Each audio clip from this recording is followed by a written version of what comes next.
কাছে 4 বিঘা জমি আছে। 2 বিঘি তো সবসময় পানিতে ডুবি থাকে, আর 2 বিঘি আবাদ হয়।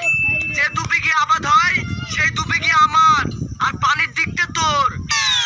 ও, যে দিকটা আবাদ হয় সেই দিকটা তুমি লিবা, আর যে দিকটা সবসময় পানিতে ডুবি থাকে সেই দিকটা আমার।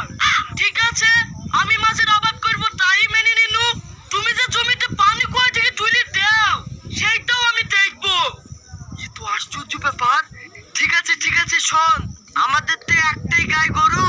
তুই কোন দিকটা নিবি বল, সামনের দিক না পিছনের দিক? এই শোনো, আমি কিন্তু দুধ খেতে খুব ভালোবাসি।